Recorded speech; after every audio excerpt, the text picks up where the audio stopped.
चलिए प्रदेश प्रोग्राम च तुहाडा सब दा स्वागत है। ਅੱਜ ਅਸੀਂ ਤੁਹਾਨੂੰ ਲੈ ਕੇ ਚੱਲ ਰਹੇ ਹਾਂ BS ਗਲੋਬਲ ਜੋ ਕਿ ਨੀਅਰ ਹਰੀ ਸਿੰਘ ਹਸਪੀਟਲ ਜਗਰਾਉਂ ਵਿਖੇ ਸਥਿਤ ਹੈ। BS ਗਲੋਬਲ ਨਾ ਸਿਰਫ ਜਗਰਾਉਂ ਬਲਕਿ ਪੰਜਾਬ ਦੇ ਵੱਖ-ਵੱਖ ਸ਼ਹਿਰਾਂ ਵਿੱਚ ਆਪਣੀਆਂ ਸੇਵਾਵਾਂ ਦੇ ਰਿਹਾ ਹੈ। ਜਲੰਧਰ, ਅਹਿਮਦਗੜ੍ਹ ਵਿਖੇ ਵੀ BS ਗਲੋਬਲ ਦੀਆਂ ਸੇਵਾਵਾਂ ਚੱਲ ਰਹੀਆਂ ਨੇ। ਇੱਥੇ ਬੱਚਿਆਂ ਨੂੰ IELTS ਦੀ ਕੋਚਿੰਗ ਦਿੱਤੀ ਜਾਂਦੀ ਹੈ। ਇਸ ਦੇ ਨਾਲ-ਨਾਲ ਬਾਹਰ ਜਾਣ ਵਾਲੇ ਵਿਦਿਆਰਥੀਆਂ ਦੇ ਲਈ ਸਟੱਡੀ ਵੀਜ਼ਾ ਦਾ ਇੰਤਜ਼ਾਮ, ਟੂਰਿਸਟ ਵੀਜ਼ਾ ਨਾਲ ਵੀ ਡੀਲ ਕੀਤਾ ਜਾਂਦਾ ਹੈ। ਜੇਕਰ ਤੁਸੀਂ ਵੀ ਬਾਹਰ ਜਾਣ ਦੇ ਇੱਛੁਕ ਹੋ ਤਾਂ BS ਗਲੋਬਲ ਨਾਲ ਜ਼ਰੂਰ ਸੰਪਰਕ ਕਰੋ। ਸਾਡੀ ਟੀਮ ਨੇ BS ਗਲੋਬਲ ਦੇ MD ਸੰਜੀਵ ਵਰਮਾ ਜੀ ਨਾਲ ਗੱਲਬਾਤ ਕੀਤੀ, ਜਿਨ੍ਹਾਂ ਨੇ ਸਾਨੂੰ BS ਗਲੋਬਲ ਬਾਰੇ ਵਿਸਤ੍ਰਿਤ ਜਾਣਕਾਰੀ ਦਿੱਤੀ। ਆਓ ਲੈ ਕੇ ਚੱਲਦੇ ਹਾਂ ਤੁਹਾਨੂੰ BS ਗਲੋਬਲ ਜਗਰਾਉਂ ਤੇ ਗੱਲਬਾਤ ਕਰਦੇ ਹਾਂ ਸੰਜੀਵ ਵਰਮਾ ਜੀ ਦੇ ਨਾਲ। ਦਰਸ਼ਕੋ ਕਿੰਜ ਜਾਈਏ ਪ੍ਰਦੇਸ਼ ਪ੍ਰੋਗਰਾਮ ਤੁਹਾਡਾ ਸਵਾਗਤ ਹੈ। ਅੱਜ ਅਸੀਂ ਤੁਹਾਨੂੰ ਮਿਲਾਨ ਜਾ ਰਹੇ ਹਾਂ BS ਗਲੋਬਲ ਦੇ MD ਦੇ ਨਾਲ, ਜਿਨ੍ਹਾਂ ਨੇ ਪਿਛਲੇ ਲੰਬੇ ਸਮੇਂ ਤੋਂ ਜਗਰਾਵਾਂ ਵਿਖੇ ਜਿਹੜਾ ਇਹ ਬੂਟਾ ਲਾਇਆ ਸੀਗਾ। ਉਸ ਤੋਂ ਬਾਅਦ ਸੇਵਾਵਾਂ ਆਪਣੀਆਂ ਲਿਜਾਂਦੇ ਸਾਰੇ ਪੰਜਾਬ 'ਚ ਲੈ ਗਏ ਨੇ। ਵੀਰ ਜੀ ਤੁਹਾਡਾ ਸਵਾਗਤ ਹੈ ਸਾਡੇ ਸਪੈਸ਼ਲ ਸ਼ੋਅ 'ਚ।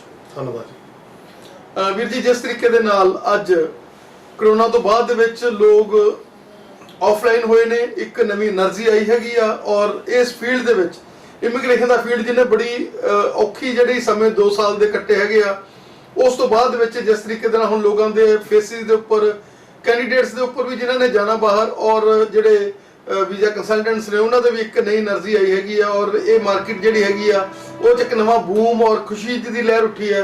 ਕੀ ਕਹਿਣਾ ਚਾਹੋਗੇ ਉਸ ਤੋਂ ਬਾਅਦ ਵਿੱਚ ਕਿਵੇਂ ਦਾ ਹੁਣ ਅੱਜ ਦਾ ਸਿਨੈਰੀਓ? ਲੋਕਡਾਊਨ 'ਚ ਬਹੁਤ ਜ਼ਿਆਦਾ ਨੁਕਸਾਨ ਹੋਇਆ। ਜਿਹੜੇ ਸਟੂਡੈਂਟਸ ਬਾਹਰ ਜਾਣਾ ਚਾਹੁੰਦੇ ਸੀ ਉਹਨਾਂ ਦਾ ਵੀ, ਜਿਹੜੇ ਕੰਸਲਟੈਂਟ ਭੇਜ ਰਹੇ ਸੀ ਉਹਨਾਂ ਦਾ ਵੀ। ਬਟ ਲੋਕਡਾਊਨ ਤੋਂ ਬਾਅਦ ਹੁਣ ਜਿਹੜਾ ਮਾਹੌਲ ਹੈ ਉਹ ਪੁਰਾਣਾ ਮਾਹੌਲ ਦੁਬਾਰਾ ਵਾਪਸ ਆ ਗਿਆ।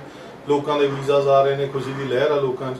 ਹੁਣ ਜਿਹੜਾ ਵੀ ਸਟੂਡੈਂਟ ਆਸਟ੍ਰੇਲੀਆ, ਇਸ 31 ਤਰੀਕ ਤੋਂ ਬਾਅਦ ਉਹਦੀਆਂ ਫਲਾਈਟਸ ਵੀ ਚਾਲੂ ਨੇ। ਵੀਜ਼ੇ ਤਾਂ ਉਹਨਾਂ ਦੇ ਲਗਾਤਾਰ ਆ ਹੀ ਰਹੇ ਸੀ। ਜਿਹੜੇ ਸਟੂਡੈਂਟ ਆਸਟ੍ਰੇਲੀਆ 'ਚ ਪੜ੍ਹਨਾ ਚਾਹੁੰਦੇ ਨੇ, ਜਿਹੜੇ ਸਟੂਡੈਂਟ ਕੈਨੇਡਾ ਤੋਂ ਰਿਫਿਊਜ਼ ਹੋ ਗਏ ਕਿਸੇ ਕਾਰਨ ਬਿਕੋਜ਼ ਆਫ ਉਹਨਾਂ ਦੇ ਬੈਂਡ ਸਕੋਰ ਘੱਟ ਹੈ, ਓਵਰਆਲ 6 ਨੇ, 2 ਚੋਂ ਜਾਂ 3 ਚੋਂ 5.5 ਰਹਿ ਜਾਂਦੇ ਨੇ, ਕੈਨੇਡਾ ਤੋਂ ਬਾਰ-ਬਾਰ ਅਪਲਾਈ ਕਰਕੇ ਰਿਫਿਊਜ਼ ਹੋ ਚੁੱਕੇ ਨੇ ਤੇ ਉਹ ਆਸਟ੍ਰੇਲੀਆ ਜਾਣਾ ਚਾਹੁੰਦੇ ਨੇ ਤੇ ਆਸਟ੍ਰੇਲੀਆ ਅੱਜ ਦੀ ਡੇਟ 'ਚ ਉਹਨਾਂ ਲਈ ਬੈਸਟ ਆਪਸ਼ਨ ਹੈ। ਜਿਹੜੇ ਸਟੂਡੈਂਟਸ ਆਸਟ੍ਰੇਲੀਆ ਵੀ ਨਹੀਂ ਜਾਣਾ ਚਾਹੁੰਦੇ ਉਹਨਾਂ ਲਈ ਸੈਕੰਡ ਆਪਸ਼ਨ, ਜਿਨ੍ਹਾਂ ਦੇ ਬੈਂਡ 5.5 ਨੇ, ਉਹਨਾਂ ਕੋਲ UK ਦੀ ਆਪਸ਼ਨ ਹੈ। ਬਾਕੀ ਜਲਦ ਹੀ ਨਿਊਜ਼ੀਲੈਂਡ ਸਾਡੀ USP ਰਹੀ ਹੈ ਹਮੇਸ਼ਾ ਤੋਂ। ਨੈਕਸਟ ਜਨ ਤੋਂ ਬਾਅਦ ਨਿਊਜ਼ੀਲੈਂਡ ਦੇ ਵੀ ਵੀਜ਼ਾ ਸ਼ੁਰੂ ਹੋ ਜਾਣਗੇ ਤੇ ਜਿਹੜੇ ਸਟੂਡੈਂਟਸ ਬਾਹਰ ਜਾਣਾ ਚਾਹੁੰਦੇ ਨੇ ਹੋਪ ਨਾ ਛੱਡਣ।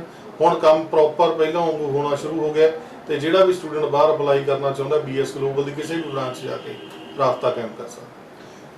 ਜਿਸ ਤਰੀਕੇ ਨਾਲ ਸਰ ਤੁਹਾਡਾ ਜਿਹੜਾ ਐਕਸਪੀਰੀਅੰਸ ਲੰਬਾ ਹੈਗਾ ਔਰ ਯੂਨੀਵਰਸਿਟੀ ਦੇ ਨਾਲ ਤੁਹਾਡੀ ਨੌਲੇਜ ਹੈਗੀ ਆ, ਕਾਲਜਿਸ ਦੀ ਨੌਲੇਜ ਹੈਗੀ ਆ ਔਰ ਐਸੇ ਕਾਲਜ ਜਿਨ੍ਹਾਂ 'ਚ ਡਾਇਰੈਕਟ ਅਗਲਾ ਗੱਲ ਕਰਦਾ ਤੇ ਫੀਸਿਸ ਦੀ ਗੱਲ ਕਰਦਾ ਤੇ ਉਹ ਫੀਸਾਂ ਦੇ ਵਿੱਚੋਂ ਵੀ ਤੁਸੀਂ ਉਹਨਾਂ ਨੂੰ ਬੜੇ ਵਧੀਆ ਤਰੀਕੇ ਦੇ ਨਾਲ ਫਾਇਦੇ ਕਰ ਦਿੰਦੇ ਹੋ, ਚਾਹੇ ਉਹ ਸਾਲ ਦਾ ਉਹਨਾਂ ਦਾ ਅਕੋਮੋਡੇਸ਼ਨ ਦਾ ਫ੍ਰੀ ਹੋ ਜਾਵੇ, ਚਾਹੇ ਸਕਾਲਰਸ਼ਿਪ ਦਾ ਹੋ ਜਾਵੇ। ਕੀ ਕਹਿਣਾ ਚਾਹੋਗੇ ਕਿ BS ਗਲੋਬਲ ਨੇ ਜੋ ਮਾਨ ਸਤਿਕਾਰ ਬਣਾਇਆ ਲੋਕਾਂ ਦੇ ਵਿੱਚ, ਜਿਸ ਤਰੀਕੇ ਦੇ ਨਾਲ ਅਟੈਚਮੈਂਟ ਆ ਤੁਹਾਡੀ ਕਾਲਜਿਸ ਦੇ ਵਿੱਚ, ਕਾਫੀ ਤੁਹਾਡਾ ਮਤਲਬ ਪੁਰਾਣਾ ਨਾਮ ਹੈਗਾ, ਪੁਰਾਣਾ ਤੁਸੀਂ ਖੁਦ ਵੀ ਜਿਹੜਾ ਬਾਹਰ ਜਾ ਕੇ ਆਉਂਦੇ ਹੋ ਉਹਨਾਂ ਦੇ ਨਾਲ ਅਟੈਚਮੈਂਟ ਕਰਦੇ ਹੋ? ਦੇਖੋ ਜੀ, ਸਟੂਡੈਂਟਸ ਤੇ ਡਿਪੈਂਡ ਕਰਦਾ ਸਕਾਲਰ ਮਿਲਣੀ। ਹੁਣ ਕੁਝ ਸਟੂਡੈਂਟਸ ਆਉਂਦੇ ਨੇ ਜਿਹੜੇ ਐਕੈਡਮਿਕਲੀ ਬਹੁਤ ਜ਼ਿਆਦਾ ਪੂਅਰ ਹੁੰਦੇ ਨੇ, ਉਹਨਾਂ ਨੂੰ ਸਕਾਲਰ ਦਿਵਾਉਣਾ ਪੋਸੀਬਲ ਨਹੀਂ ਹੈਗਾ। ਪਰ ਜਿਹੜੇ ਸਟੂਡੈਂਟ ਚੰਗੇ ਐਜੂਕੇਟਡ ਨੇ ਜਾਂ ਜਿਨ੍ਹਾਂ ਦੀ ਪਰਸੈਂਟੇਜ ਬਹੁਤ ਚੰਗੀ ਹੁੰਦੀ ਹੈ, ਉਹਨਾਂ ਨੂੰ ਪੂਰੀ ਅਸੀਂ ਕੋਸ਼ਿਸ਼ ਕਰਦੇ ਹਾਂ ਕਿ ਸਕਾਲਰ ਮਿਲੇ।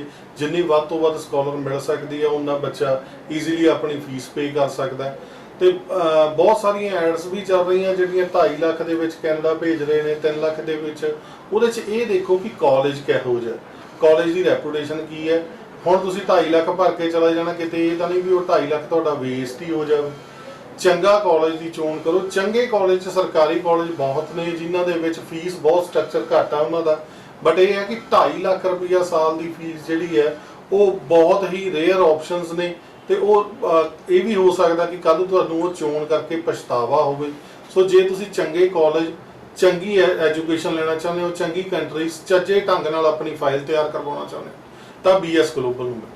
ਜਿਸ ਤਰੀਕੇ ਦੇ ਨਾਲ ਤੁਹਾਡਾ ਜਗਰਾਵਾਂ ਹੀ ਨਹੀਂ, ਹੁਣ ਅਹਿਮਦਗੜ੍ਹ ਵਿਖੇ ਵੀ ਜਿਹੜਾ ਹੈਗਾ ਆਪਣਾ ਸੇਵਾਵਾਂ ਚੱਲ ਰਹੀਆਂ, ਉਹਦੇ ਬਾਰੇ ਕੀ ਕਹਿਣਾ ਚਾਹੋਗੇ? ਜਿਹੜੇ ਉੱਧਰ ਦੇ ਸਟੂਡੈਂਟ ਸੀ, ਕਿਉਂਕਿ ਤੁਹਾਡੇ ਕੋਲੇ ਉਸ ਏਰੀਆ ਦਾ ਬਹੁਤ ਜ਼ਿਆਦਾ ਕਲਾਇੰਟੇਜ ਸੀਗੀ, ਉਹਨੂੰ ਦੇਖਦੇ ਹੋਏ ਤੁਸੀਂ ਉੱਥੇ ਵੀ ਆਪਣਾ ਜਿਹੜਾ ਹੈਗਾ ਅਹਿਮਦਗੜ੍ਹ ਵੀ ਆਪਣਾ ਸਟਾਰਟ ਕਰ ਲਿਆ ਜੀ। ਅਹਿਮਦਗੜ੍ਹ ਦਾ ਰੀਜ਼ਨ ਇਹ ਹੈ ਕਿ ਸਾਡੇ ਕੋਲੇ ਸੰਗਰੂਰ ਸਾਈਡ ਦਾ ਕਲਾਇੰਟ ਹੈ, ਜਗਰਾਉਂ, ਜਲੰਧਰ ਬਹੁਤ ਪਹੁੰਚ ਰਹੀ ਸੀ ਪਹਿਲਾਂ ਤੇ ਉਹਨਾਂ ਦੀ ਡਿਮਾਂਡ ਸੀ ਕਿ ਤੁਸੀਂ ਅਹਿਮਦਗੜ੍ਹ, ਤੇ ਅਸੀਂ ਲੋਕਡਾਊਨ ਤੋਂ ਪਹਿਲਾਂ ਅਹਿਮਦਗੜ੍ਹ ਦੇ ਵਿੱਚ ਬ੍ਰਾਂਚ ਓਪਨ ਕੀਤੀ, ਬਹੁਤ ਭਰਮਾ ਹੁੰਗਾਰਾ ਮਿਲਿਆ। ਬਟ ਅਨਫੋਰਚੂਨੇਟਲੀ ਜਿਹੜਾ ਲੋਕਡਾਊਨ ਲੱਗਿਆ ਉਸ ਤੋਂ ਬਾਅਦ ਹੁਣ ਜਾ ਕੇ ਅਸੀਂ ਦੁਬਾਰਾ ਉੱਥੇ ਆਪਣੀ ਸਰਵਿਸਿਜ਼ ਸਟਾਰਟ ਕੀਤੀਆਂ ਨੇ। ਤੇ ਜਿਹੜੇ ਸੰਗਰੂਰ ਜ਼ਿਲ੍ਹੇ ਦੇ ਸਟੂਡੈਂਟਸ ਨੇ, ਕੈਂਡੀਡੇਟ ਨੇ, ਜਿਹੜੇ ਵੀਜ਼ਾ ਲਵਾਉਣਾ ਚਾਹੁੰਦੇ ਨੇ, ਉਹ ਅਹਿਮਦਗੜ੍ਹ ਬ੍ਰਾਂਚ ਦੇ ਵਿੱਚ ਜਾ ਕੇ ਮਿਲ ਸਕਦੇ। ਸਰ ਯੂਕੇ ਦਾ ਕੀ ਅੱਜ ਸਟੇਟਸ ਹੈਗਾ? ਯੂਕੇ ਦੇ ਲਈ ਅੱਜ ਲੋਕਾਂ ਦੇ ਵਿੱਚ ਬਹੁਤ ਵੱਡੀ ਮਤਲਬ ਪੋਜ਼ਿਟਿਵਿਟੀ ਹੈਗੀ ਆ ਲੋਕਾਂ ਦੇ ਵਿੱਚ। ਯੂਕੇ ਦਾ ਕੀ ਸਿਨੈਰੀਓ ਹੈ? ਸਰ ਯੂਕੇ ਖੁੱਲੇ ਦਿਲ ਨਾਲ ਵੀਜ਼ੇ ਦੇ ਰਿਹਾ। ਤੁਸੀਂ ਆਲਸ ਕੀਤੀ ਹੈ ਜਾਂ ਨਹੀਂ ਕੀਤੀ, ਜੇ ਤੁਹਾਡੇ ਓਵਰਆਲ 6 ਬੈਂਡ ਨੇ, ਨਾਟ ਲੈਸ ਦੈਨ 5.5 ਨੇ, ਜਾਂ 5.5 ਈਚ ਮੋਡਿਊਲ ਨੇ, ਜਾਂ ਤੁਸੀਂ ਆਲਸ ਨਹੀਂ ਕੀਤੀ, ਤੁਹਾਡੇ ਇੰਗਲਿਸ਼ ਦੇ ਵਿੱਚੋਂ 65 ਤੋਂ 70% ਮਾਰਕਸ ਨੇ, ਤਾਂ ਹਰ ਇੱਕ ਕੈਂਡੀਡੇਟ ਯੂਕੇ ਜਾ ਸਕਦਾ। ਜੇ ਤੁਹਾਡੀ ਗ੍ਰੈਜੂਏਸ਼ਨ ਆ, ਤੁਸੀਂ ਆਪਣੇ ਸਪਾਊਸ ਨੂੰ ਨਾਲ ਲੈ ਕੇ ਜਾਣਾ ਚਾਹੁੰਦੇ ਹੋ, ਜਿਸ ਤਰ੍ਹਾਂ ਮੇਨ ਹੋ ਕੀ ਰਿਹਾ ਕਿ ਕੈਨੇਡਾ ਦੇ ਵਿੱਚ ਸਪਾਊਸ ਮੈਰਿਜ ਹੋ ਜਾਂਦੀ ਹੈ, ਮੇਨ ਐਪਲੀਕੈਂਟ ਪਹਿਲੋਂ ਜਾਂਦਾ ਤੇ ਸਪਾਊਸ ਬਾਅਦ ਚੋਂ ਅਪਲਾਈ ਹੁੰਦਾ। ਕਈ ਵਾਰੀ ਵੀਜ਼ਾ ਲੱਗਦਾ, ਕਈ ਵਾਰੀ ਨਹੀਂ ਲੱਗਦਾ, ਤੇ ਉਹ ਨੁਕਸਾਨ ਬਹੁਤ ਜ਼ਿਆਦਾ ਫੇਸ ਕਰਨਾ ਪੈਂਦਾ। ਤੇ ਜੇ ਤੁਸੀਂ ਇੱਕੋ ਦਿਨ ਇੱਕੋ ਫਲਾਈਟ 'ਚ ਇਕੱਠੇ ਜਾਣਾ ਚਾਹੁੰਦੇ ਹੋ ਤਾਂ ਯੂਕੇ ਤੇ ਆਸਟ੍ਰੇਲੀਆ ਤੁਹਾਡੇ ਲਈ ਬੈਸਟ ਆਪਸ਼ਨ ਹੈ। ਤੁਸੀਂ ਯੂਕੇ ਅਪਲਾਈ ਕਰਨਾ ਚਾਹੁੰਦੇ ਹੋ ਆਲਸ ਜਾਂ ਵਿਦਆਊਟ ਆਲਸ, ਬਟ ਮੈਨੂੰ ਇੱਕ ਵਾਰ ਆਪਣਾ ਪ੍ਰੋਫਾਈਲ ਸ਼ੇਅਰ ਕਰੋ, ਮੈਂ ਤੁਹਾਨੂੰ ਦੱਸਦਾ ਕਿ ਤੁਹਾਡਾ ਕਿਸ ਤਰ੍ਹਾਂ ਯੂਕੇ ਜਾਣ ਦਾ ਸੁਪਨਾ ਪੂਰਾ ਹੋ ਸਕਦਾ। ਸਰ ਜਿਹੜੇ ਲੋਕ ਇੱਧਰ ਪੰਜਾਬ ਦੇ ਹੈਗੇ ਆ, ਉਹਨਾਂ ਦਾ ਦਿਲ ਕਰਦਾ ਕਿ ਅਸੀਂ ਪੰਜਾਬ ਦੇ ਵਿੱਚ ਨਹੀਂ ਬਾਹਰ ਜਾ ਕੇ ਰਹੀਏ, ਔਰ ਉਹਨਾਂ ਕੋਲ ਫਾਈਨੈਂਸ਼ੀਅਲ ਜਿਹੜੀ ਹੈਗੀ ਆ ਕਾਫੀ ਵਧੀਆ, ਉਹਨਾਂ ਕੋਲ ਰੋਕੜ ਦਾ ਅਰੇਂਜਮੈਂਟ ਹੁੰਦਾ, 25-30 ਲੱਖ 40 ਲੱਖ ਰੁਪਏ ਰੋਕੜ ਉਹਨਾਂ ਕੋਲ ਹੁੰਦੀ ਆ, ਬਿਜ਼ਨਸ ਉਹਨਾਂ ਦੇ ਵਧੀਆ ਐਸਟੈਬਲਿਸ਼ ਹੁੰਦੇ ਆ। ਅਗਰ ਉਹ ਲੋਕ ਜਾ ਕੇ ਵੀ ਕੋਈ ਪੀਆਰ ਲੈਣਾ ਚਾਹਣ ਔਰ ਉਧਰਲੇ ਮੁਲਕਾਂ ਦੇ ਵਿੱਚ ਅਟੈਚ ਹੋਣਾ ਚਾਹਣ, ਕਿਉਂਕਿ ਤੁਸੀਂ ਜਗਰਾਵਾਂ ਦੇ ਏਰੀਆ 'ਚ ਬੈਠੇ ਹੋ, ਕਈ ਤੁਸੀਂ ਲੋਕਾਂ ਦੀ ਇਸ ਤਰੀਕੇ ਦੇ ਨਾਲ ਮਦਦ ਕੀਤੀ ਆ ਔਰ ਉਹ ਅੱਜ ਫੋਰਨ ਦੇ ਵਿੱਚ ਜਾ ਕੇ ਆਪਣੀ ਵਧੀਆ ਜ਼ਿੰਦਗੀ ਜਿਉ ਰਹੇ ਆ। ਸਰ ਦੇਖੋ, ਮੇਰਾ ਪਹਿਲਾ ਪੁਆਇੰਟ ਇਹ ਹੁੰਦਾ ਕਿ ਜਿਹੜੇ ਬੰਦੇ ਨੇ ਵੀ ਬਾਹਰ ਜਾ ਕੇ ਅਬਰੋਡ ਸੈਟਲ ਹੋਣਾ, ਉਹ ਪਹਿਲਾਂ ਹੀ ਪੀਆਰ ਵਾਲੇ ਪਾਸੇ ਨਾ ਚਲਾ ਜਾਵੇ। ਜੇ ਤੁਹਾਡੇ ਕੋਲੇ ਚੰਗੀ ਇਨਕਮ ਦੇ ਸੋਰਸਿਸ ਹੈਗੇ ਨੇ ਜਾਂ ਤੁਹਾਡੇ ਕੋਲੇ ਦਿਖਾਉਣ ਲਈ ਸੇਵਿੰਗ ਚੰਗੇ ਪੈਸੇ ਹੈਗੇ ਨੇ, ਤਾਂ ਮੈਂ ਤੁਹਾਨੂੰ ਕਹੂੰਗਾ ਜਿਹੜੀ ਕੰਟਰੀ ਤੁਸੀਂ ਸੈਟਲ ਹੋਣਾ ਚਾਹੁੰਦੇ ਹੋ, ਘੱਟੋ ਘੱਟ ਇੱਕ ਵਾਰ ਟੂਰਿਸਟ ਵੀਜ਼ਾ ਲਵਾ ਕੇ ਉੱਥੇ ਵਿਜ਼ਿਟ ਕਰੋ, ਜਾ ਕੇ ਦੇਖੋ ਕਿ ਕਿੱਦਾਂ ਦਾ এনवायरमेंट ਹੈ, ਕਿੱਦਾਂ ਦਾ ਉੱਥੇ ਬਿਜ਼ਨਸ ਤੁਸੀਂ ਸੈਟਲ ਕਰ ਸਕਦੇ ਹੋ। ਜੇ ਤੁਹਾਨੂੰ ਗੇਮ ਸਮਝ ਆਉਂਦੀ ਹੈ ਤਾਂ ਉੱਥੇ ਤੁਸੀਂ ਪੀਆਰ ਅਪਲਾਈ ਕਰ ਸਕਦੇ ਹੋ। ਜੇ ਆਪਾਂ ਕੋਈ ਵੀ ਚੀਜ਼ ਖਰੀਦਣੀ ਹੋਵੇ ਤਾਂ ਸਭ ਨਾਲੋਂ ਪਹਿਲਾਂ ਆਪਾਂ ਉਹਨੂੰ ਦੇਖਦੇ ਹਾਂ, ਚੈੱਕ ਕਰਦੇ ਹਾਂ, ਫਿਰ ਉਸ ਤੋਂ ਬਾਅਦ ਉਹਨੂੰ ਆਪਾਂ ਬਾਏ ਕਰਦੇ ਹਾਂ। ਜੇ ਤੁਸੀਂ ਆਪਣੀ ਜ਼ਿੰਦਗੀ ਦਾ ਸੌਦਾ, ਇਹ ਤਾਂ ਤੁਹਾਡਾ ਬਿਜ਼ਨਸ ਬਹੁਤ ਵਧੀਆ ਐਸਟੈਬਲਿਸ਼ ਹੈ, ਸਾਰਾ ਕੁਝ ਵੇਚ ਵੱਟ ਕੇ ਤੁਸੀਂ ਕੈਨੇਡਾ ਜਾਂ ਆਸਟ੍ਰੇਲੀਆ ਜਾਂ ਅਮਰੀਕਾ ਜਾ ਕੇ ਸੈਟਲ ਹੋ ਜਾਂਦੇ ਹੋ, ਤੇ ਉੱਥੇ ਜਿਹੜੇ ਸੁਪਨੇ ਤੁਹਾਨੂੰ ਇੱਥੇ ਦੱਸੇ ਜਾਂਦੇ ਨੇ ਜਾਂ ਤੁਸੀਂ ਸੋਚ ਰਹੇ ਹੋ ਉਹ ਨਹੀਂ ਫੁੱਲਫਿਲ ਹੁੰਦੇ, ਤਾਂ ਤੁਸੀਂ ਕੀ ਕਰ ਸਕਦੇ ਹੋ? ਤੁਹਾਡਾ ਨੁਕਸਾਨ ਹੋ ਜਾਊਗਾ, ਜ਼ਿੰਦਗੀ ਦੁਬਾਰਾ ਤੋਂ ਸਟਾਰਟ ਕਰਨੀ ਪੈ ਸਕਦੀ ਹੈ। ਸੋ ਮੈਂ ਇਹ ਕਹੂੰਗਾ ਕਿ ਜੇ ਤੁਸੀਂ ਚਾਹੇ ਤੁਸੀਂ ਐਗਰੀਕਲਚਰਿਸਟ ਹੋ, ਚਾਹੇ ਤੁਸੀਂ ਬਿਜ਼ਨਸਮੈਨ ਹੋ, ਤੁਸੀਂ ਕਿਤੇ ਜੌਬ ਕਰਦੇ ਹੋ, ਤੁਹਾਡੇ ਕੋਲੇ ਕੋਈ ਨਾ ਕੋਈ ਆਮਦਨ ਦਾ ਸਾਧਨ ਹੈਗਾ, ਤਾਂ ਤੁਸੀਂ ਕਿਸੇ ਵੀ ਕੰਟਰੀ ਟੂਰਿਸਟ ਵੀਜ਼ਾ ਤੇ ਜਾ ਸਕਦੇ ਹੋ। ਟੂਰਿਸਟ ਵੀਜ਼ਾ ਅਪਲਾਈ ਕਰੋ, ਉੱਥੇ ਜਾ ਕੇ ਕੰਟਰੀ ਨੂੰ ਬਰੀਫਲੀ ਚੈੱਕ ਕਰੋ ਕਿ ਕੀ ਉਹਦੇ 'ਚ ਪਲੱਸ ਪੁਆਇੰਟਸ ਨੇ, ਕੀ ਮਾਈਨਸ ਪੁਆਇੰਟ ਨੇ। ਜੇ ਤੁਹਾਨੂੰ ਗੇਮ ਸਮਝ ਆਉਂਦੀ ਹੈ ਤੁਸੀਂ ਪੀਆਰ ਅਪਲਾਈ ਕਰ ਸਕਦੇ ਹੋ। ਦਰਸ਼ਕੋ, ਆਪਾਂ ਬਣੇ ਹੋਏ ਆ BS ਗਲੋਬਲ ਜੀ ਦੇ ਵਰਮਾ ਜੀ ਦੇ ਨਾਲ, ਜਿਹੜੇ ਕਿ ਬਹੁਤ ਲੰਬੇ ਸਮੇਂ ਤੋਂ ਸੇਵਾਵਾਂ ਦੇ ਵਿੱਚ ਨੇ। ਵੀ ਜੀ ਤੁਹਾਡਾ ਤਾਂ ਹਰੇਕ ਕੰਟਰੀ 'ਚ ਅਸੀਂ ਸੋਚੀਏ, ਆਸਟ੍ਰੇਲੀਆ ਦੇ ਵਿੱਚ ਸੋਚ ਲਈਏ, ਕੈਨੇਡਾ ਸੋਚ ਲਈਏ, ਯੂਕੇ ਸੋਚ ਲਈਏ, ਤੇ ਤੁਹਾਡੀ ਤਾਂ ਉੱਧਰ ਵੀ ਇੱਕ BS ਗਲੋਬਲ ਬੈਠੇ ਹੀ ਆ, ਕਿਉਂਕਿ ਬੜੇ ਲੰਬੇ ਸਮੇਂ ਤੋਂ ਕੰਮ ਕਰ ਰਹੇ ਹੋ ਔਰ ਹਜ਼ਾਰਾਂ ਸਟੂਡੈਂਟ ਜਿਹੜੇ ਹੈਗੇ ਆ ਡਿਫਰੈਂਟ ਕੰਟਰੀ ਜਾ ਕੇ ਤੁਹਾਡੇ ਨਾਲ ਅਟੈਚ ਆ, ਤੁਹਾਡਾ WhatsApp ਗਰੁੱਪਸ ਤੇ ਹੈਗੇ ਆ। ਉਹ ਜਿਹੜੇ ਸਟੂਡੈਂਟ ਤੁਹਾਡੇ ਇੱਧਰੋਂ ਜਾਂਦੇ ਆ ਉਹਨਾਂ ਦੀ ਹੈਲਪ ਵੀ ਕਰਦੇ ਆ, ਉਹਨਾਂ ਨੇ ਚਾਹੇ ਅਕੋਮੋਡੇਸ਼ਨ ਦੇ ਵਿੱਚ ਹੈ, ਚਾਹੇ ਉਹਨਾਂ ਨੇ ਜਾ ਕੇ ਪੀਆਰ 'ਚ ਉਹਨਾਂ ਦੀ ਕੋਈ ਮਦਦ ਲੈਣੀ ਹੈਗੀ ਆ, ਉਹ ਬਹੁਤ ਜ਼ਿਆਦਾ ਮਤਲਬ ਤੁਹਾਡਾ ਇੱਕ ਔਰਾ ਉੱਧਰਲੇ ਪਾਸੇ ਵੀ ਬਣਿਆ। ਇਸ ਤਰ੍ਹਾਂ ਜੀ ਦੇਖੋ, ਨਿਊਜ਼ੀਲੈਂਡ ਦੇ ਵਿੱਚ ਤਾਂ ਮੇਰਾ ਖੁਦ ਦਾ ਕਜ਼ਨ ਹੀ ਜਿਹੜਾ ਇਮੀਗ੍ਰੇਸ਼ਨ ਲਾਇਰ ਹੈ ਉਹ ਬੈਠਾ ਹੈ। ਸਾਡੀ ਨਿਊਜ਼ੀਲੈਂਡ ਦੀ ਸਾਰੀ ਫਾਈਲਿੰਗ, ਜਿਹੜੀ ਵੀ ਸਾਡੀ ਕੰਟਰੀ ਦੀ ਕਿਸੇ ਵੀ ਕੰਟਰੀ ਦੀ ਫਾਈਲਿੰਗ ਹੁੰਦੀ ਹੈ, ਉਹਦੇ ਵਿੱਚ ਅਸੀਂ ਐਕਸਪਰਟਸ ਦੀ ਜਾਂ ਲਾਇਰ ਦੀ ਸਲਾਹ ਦੇ ਨਾਲ, ਉਹਨਾਂ ਦੀ ਐਕਸਪਰਟਿਜ਼ ਦੇ ਨਾਲ ਅਸੀਂ ਫਾਈਲ ਤਿਆਰ ਕਰਦੇ ਹਾਂ। ਜਿਹੜਾ ਵੀ ਸਟੂਡੈਂਟ ਕਿਸੇ ਵੀ ਕੰਟਰੀ, ਮੇਨਲੀ ਹੁਣ ਸਾਡੇ ਕੋਲੇ ਆਉਂਦੇ ਨੇ, ਉਹਨਾਂ ਨੇ ਜਾਣਾ ਤਾਂ ਹੁੰਦਾ ਟੋਰਾਂਟੋ, ਬਟ ਉਹਨਾਂ ਦੀ ਕਿਉਂਕਿ ਉੱਥੇ ਉਹਨਾਂ ਨੂੰ ਕੋਰਸ ਤੇ ਕਾਲਜ ਚੰਗਾ ਮਿਲ ਰਿਹਾ ਹੁੰਦਾ, ਬਟ ਉਹਨਾਂ ਦੇ ਰਿਲੇਟਿਵ ਹੁੰਦੇ ਆ ਹੋਰ ਸਾਈਡ ਤੇ, ਉਹ ਉੱਥੇ ਜਾਂਦੇ ਆ ਕਿਉਂਕਿ ਉਹਨਾਂ ਨੂੰ ਇਹ ਹੁੰਦਾ ਕਿ 에ਅਰਪੋਰਟ ਪਿਕਅਪ ਕੌਣ ਕਰੂਗਾ, ਅਕਮੋਡੇਟ ਕੌਣ ਕਰੂਗਾ, ਇਹਨੂੰ ਸ਼ੁਰੂਆਤੀ ਦਿਨਾਂ 'ਚ ਜਿਹੜੀ ਲੋੜ ਹੈ ਸਟੂਡੈਂਟ ਦੀ ਹੈਲਪ ਕੌਣ ਕਰੂਗਾ। ਇਹ ਸਾਰੇ ਹੀ ਸਰਵਿਸਿਜ਼ ਸਾਡੀ ਕੰਪਨੀ ਫ੍ਰੀ ਆਫ ਕਾਸਟ ਤੁਹਾਨੂੰ ਦੇ ਸਕਦੀ ਹੈ।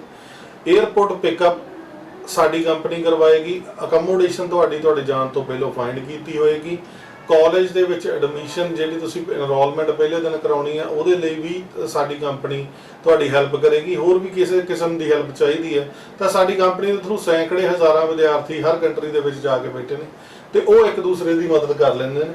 ਸੋ ਇਸ ਕਰਕੇ ਕਿ ਤੁਹਾਡਾ ਰਿਸ਼ਤੇਦਾਰ ਫਲਾਨੀ ਸਟੇਟ 'ਚ ਬੈਠਾ ਹੈ ਤੇ ਤੁਸੀਂ ਇੱਕ ਵਧੀਆ ਐਜੂਕੇਸ਼ਨ ਨੂੰ ਛੱਡਦੇ ਹੋ, ਤੇ ਇਹ ਗਲਤ ਗੱਲ ਹੈ। ਜੇ ਤੁਸੀਂ ਆਪਣਾ ਸੁਪਨਾ ਜਿਸ ਸਟੇਟ 'ਚ ਜਾਣਾ, ਜਿਸ ਕਾਲਜ 'ਚ ਜਾਣਾ, ਜਿਸ ਕੋਰਸ 'ਚ ਜਾਣਾ ਪੂਰਾ ਕਰਨਾ ਹੈ, ਤੇ ਸਿਰਫ ਇਸ ਗੱਲ ਕਰਕੇ ਕਿ ਸਾਡੇ ਕੋਲ ਅਕਮੋਡੇਟ ਕਰਨ ਵਾਲਾ ਕੋਈ ਨਹੀਂ ਹੈ, ਤਾਂ ਤੁਸੀਂ BS ਗਲੋਬਲ ਨੂੰ ਮਿਲੋ। ਇਹ ਸਾਰੇ ਸਰਵਿਸਿਜ਼ ਸਾਡੀਆਂ ਫ੍ਰੀ ਆਫ ਕਾਸਟ ਹਨ। ਵੀਰ ਜੀ, ਜਿੱਦਾਂ ਆਈਲੈਟਸ ਦੀ ਆਪਾਂ ਗੱਲ ਕਰ ਲਈਏ, ਤੁਸੀਂ ਕੇਵਲ ਆਈਲੈਟਸ ਹੀ ਨਹੀਂ ਕਰਾਉਂਦੇ ਬਲਕਿ ਪਰਸਨੈਲਿਟੀ ਡਿਵੈਲਪਮੈਂਟ ਔਰ ਬਾਡੀ ਲੈਂਗੁਏਜ ਚੇਂਜ ਉਹਨਾਂ ਦੀ, ਜਿਸ ਤਰੀਕੇ ਨਾਲ ਉਹਨਾਂ ਨੇ ਇੰਟਰਵਿਊ 'ਚ ਬਹਿਣਾ, ਜਿਸ ਤਰੀਕੇ ਨਾਲ ਉਹਨਾਂ ਨੇ ਇੱਕ ਨਵੇਂ ਕੰਟਰੀ 'ਚ ਜਾ ਕੇ ਐਸਟੈਬਲਿਸ਼ ਹੋਣਾ, ਹਰੇਕ ਚੀਜ਼ ਇੱਥੇ BS ਗਲੋਬਲ ਦੁਆਰਾ ਬੱਚਿਆਂ ਨੂੰ ਜਿਹੜੇ ਆਈਲੈਟਸ ਕਰਦੇ ਆ ਉਹ ਸਿਖਾਈ ਜਾਂਦੀ ਹੈਗੀ ਆ। ਔਰ ਜਦੋਂ ਤੁਸੀਂ ਪਹਿਲੇ ਬੰਦੇ ਹੋ ਜਿਨ੍ਹਾਂ ਨੇ ਇਮੀਗ੍ਰੇਸ਼ਨ ਪਹਿਲਾਂ ਸਟਾਰਟ ਕੀਤੀ ਔਰ ਉਸ ਤੋਂ ਬਾਅਦ ਆਈਲੈਟਸ ਦੇ ਫੀਲਡ 'ਚ ਆਏ। ਜਦੋਂ ਤੁਸੀਂ ਦੇਖਿਆ ਕਿ ਮੈਂ ਜਦੋਂ ਵੀਜ਼ਾਜ਼ ਲਗਾਉਣਾ ਬੈਂਡ ਉਹਨਾਂ ਦੇ ਹੁੰਦੇ ਆ, ਪਰ ਉਹਨਾਂ ਬੱਚਿਆਂ ਦੇ ਵਿੱਚ ਜਿਹੜਾ ਟੈਲੈਂਟ ਹੈਗਾ ਉਹਦੀ ਕਿਤੇ ਨਾ ਕਿਤੇ ਕਮੀ ਤੁਸੀਂ ਪਾਈ, ਔਰ ਉਸੇ ਨੂੰ ਦੇਖਦੇ ਹੋਏ BS ਗਲੋਬਲ ਨੇ ਇਨੀਸ਼ੀਏਟਿਵ ਲਿੱਤਾ ਕਿ ਆਈਲੈਟਸ ਦਾ ਵੀ ਇੱਥੇ ਅਸੀਂ ਸੇਵਾਵਾਂ ਸ਼ੁਰੂ ਕਰ ਦਾਂਗੇ, ਔਰ ਤੁਸੀਂ ਕੀਤੀਆਂ ਹੋਈਆਂ ਉਹਦੇ ਬਾਰੇ ਕੀ ਕਹਿਣਾ ਚਾਹੋਗੇ? ਸਰ ਦੇਖੋ, ਸਟੂਡੈਂਟ ਵੀਜ਼ਾ 'ਚ ਕੰਮ ਕਰਦਾ ਮੈਂ 2006 ਤੋਂ ਕੰਮ ਕਰ ਰਿਹਾ, ਅੱਜ ਕਾਫੀ ਸਾਲ ਹੋ ਗਏ। ਕਿਉਂਕਿ ਸਾਡੇ ਕੋਲ ਕੋਈ ਵੀ ਬੰਦਾ ਇਕੱਲਾ ਕੁਝ ਨਹੀਂ ਕਰ ਸਕਦਾ, ਇੱਕ ਐਕਸਪਰਟ ਟੀਮ ਦੀ ਲੋੜ ਹੁੰਦੀ ਹੈ। ਜਿਹੜੀ ਟੀਮ ਸਾਡੇ ਕੋਲ 2006 'ਚ ਮਿਲੀ, ਉਸ ਤੋਂ ਟਿਲ ਨਾਓ ਅਸੀਂ ਉਹ ਟੀਮ ਵਧਾਈ ਹੋਈ ਹੈ। ਨਵੇਂ ਬੰਦੇ ਐਡ ਹੁੰਦੇ ਗਏ, ਐਕਸਪੀਰੀਅੰਸ ਵਾਲੇ ਬੰਦੇ ਐਡ ਹੁੰਦੇ ਗਏ, ਲਾਇਰਸ ਐਡ ਹੁੰਦੇ ਗਏ। ਉਹ ਕੰਮ ਸਾਡਾ ਉਵੇਂ ਹੀ ਉਸ ਤੋਂ ਵਧੀਆ ਚੱਲਦਾ ਰਿਹਾ। ਜਦੋਂ ਮੈਂ ਆਲ ਸੈਂਟਰ ਬਾਰੇ ਸੋਚਦਾ ਸੀ ਤਾਂ ਮੈਨੂੰ ਇਹ ਲੱਗਦਾ ਕਿ ਸਾਡੇ ਕੋਲ ਕੋਈ ਐਕਸਪਰਟ ਟੀਮ ਹੋਵੇ, ਜਿਹੜੇ ਸਟੂਡੈਂਟ ਤੋਂ ਅਸੀਂ ਫੀਸ ਲੈਣੀ ਆ ਉਹਦਾ ਅਸੀਂ ਮੁੱਲ ਮੋੜ ਸਕੀਏ। ਤਾਂ ਉਸ ਇੱਕ ਟੀਮ ਦੀ ਘਾਟ ਕਰਕੇ ਸਾਨੂੰ ਕਈ ਸਾਲ ਲੱਗੇ, ਜਿਹਦੇ ਕਰਕੇ ਅਸੀਂ ਆਲ ਸੈਂਟਰ ਨਹੀਂ ਓਪਨ ਕੀਤਾ। ਬਟ ਹੁਣ ਸਾਡੇ ਕੋਲ ਜਦੋਂ ਇੱਕ ਐਕਸਪਰਟ ਟੀਮ 2016 'ਚ ਸਾਨੂੰ ਉਹ ਮਿਲੀ, ਤੇ 2016 ਤੋਂ ਟਿਲ ਨਾਓ ਅਸੀਂ ਆਲਸ ਕਰਵਾ ਰਹੇ। ਸਾਡੇ ਰਿਜ਼ਲਟ ਤੁਸੀਂ ਫੇਸਬੁੱਕ ਜਾ ਕੇ ਪੇਜ ਤੇ ਚੈੱਕ ਕਰ ਸਕਦੇ ਹੋ। ਬੱਚਿਆਂ ਨੂੰ ਹਰ ਤਰ੍ਹਾਂ ਦੀ ਫੈਸਿਲਿਟੀ ਮਿਲਦੀ ਹੈ। ਬੱਚਿਆਂ ਨੂੰ ਐਕਸਟਰਾ ਕਲਾਸਿਸ ਚਾਹੀਦੀਆਂ, ਐਕਸਟਰਾ ਕਲਾਸਿਸ ਮਿਲਦੀਆਂ ਨੇ। ਕੁਝ ਨਹੀਂ ਸਮਝ ਆਉਂਦਾ, 1 ਘੰਟਾ ਅੱਧਾ ਘੰਟਾ ਤੁਸੀਂ ਟੀਚਰ ਨਾਲ ਐਕਸਟਰਾ ਡਿਸਕਸ਼ਨ ਕਰ ਸਕਦੇ ਹੋ। ਇਹ ਸਾਰੀ ਫੈਸਿਲਿਟੀਜ਼ ਦੇ ਨਾਲ ਸਾਡੇ ਰਿਜ਼ਲਟ ਚੰਗੇ ਆ ਰਹੇ ਨੇ, ਤਾਂ ਕਰਕੇ ਅਸੀਂ ਆਲ ਸੈਂਟਰ ਓਪਨ ਕੀਤਾ, ਜਿਹਦੇ ਨਤੀਜੇ ਬੱਚੇ ਆਪ ਦੇਖ ਰਹੇ ਨੇ। ਵੀਰ ਜੀ, ਤੁਹਾਡਾ ਬਹੁਤ ਬਹੁਤ ਧੰਨਵਾਦ ਸਾਨੂੰ ਸਮਾਂ ਦੇਣ ਦੇ ਲਈ, ਔਰ ਅਸੀਂ ਚਾਹਾਂਗੇ ਕਿ ਇਸ ਚੈਨਲ ਦੇ ਮਾਧਿਅਮ ਤੇ ਅਸੀਂ ਬਣੇ ਰਹਾਂਗੇ BS ਗਲੋਬਲ ਦੇ ਨਾਲ, ਕਿਉਂਕਿ ਇਹਨਾਂ ਨੇ ਬਹੁਤ ਲੰਬੇ ਸਮੇਂ ਤੋਂ ਜਿਹੜਾ ਹੈਗਾ 2006 ਜਦੋਂ ਲੋਕਾਂ ਨੂੰ ਆਈਲੈਟਸ ਦਾ ਪਤਾ ਨਹੀਂ ਸੀ, ਉਦੋਂ ਤੋਂ ਇਹਨਾਂ ਨੇ ਸੇਵਾਵਾਂ ਸ਼ੁਰੂ ਕੀਤੀਆਂ। ਤਕਰੀਬਨ 15 ਸਾਲ ਦਾ ਲੰਬਾ ਅਰਸਾ, ਔਰ ਉਹਦੇ ਵਿੱਚ ਹਮੇਸ਼ਾ ਇਹਨਾਂ ਨੇ ਸਾਫ਼ ਸੁਥਰਾ ਕੰਮ ਕੀਤਾ। ਪਾਰਦਰਸ਼ੀ ਬੰਦੇ ਨੇ। ਤੁਸੀਂ ਜੋ ਗੱਲ ਕਰਨਗੇ ਉੱਪਰ ਮੂੰਹ ਦੇ ਉੱਪਰੋਂ ਵੀ ਉਹੀ ਹੋਊਗੀ, ਚਾਹੇ ਕਿ ਬੰਦੇ ਨੂੰ ਕਿਸੇ ਨੂੰ ਕੱਢ ਵੀ ਲੱਗ ਜਾਵੇ, ਲੇਕਿਨ ਇਹਨਾਂ ਨੇ ਇੱਕੋ ਹੀ ਮਤਲਬ ਸਿਸਟਮ ਇਹਨਾਂ ਦਾ ਬਣਾਇਆ ਕਿ ਜੇ ਹਾਂ ਤਾਂ ਹਾਂ, ਜੇ ਨਾ ਤਾਂ ਨਾ। ਵੀਰ ਜੀ, ਤੁਹਾਡਾ ਸਾਨੂੰ ਸਮਾਂ ਦੇਣ ਦੇ ਲਈ ਬਹੁਤ ਬਹੁਤ ਧੰਨਵਾਦ। ਇਹ ਪ੍ਰੋਗਰਾਮ ਦੇਖ ਰਹੇ ਸਾਰੇ ਦਰਸ਼ਕਾਂ ਨੂੰ ਮੇਰੇ ਵੱਲੋਂ ਪਿਆਰ ਭਰੀ ਸਤਿ ਸ਼੍ਰੀ ਅਕਾਲ।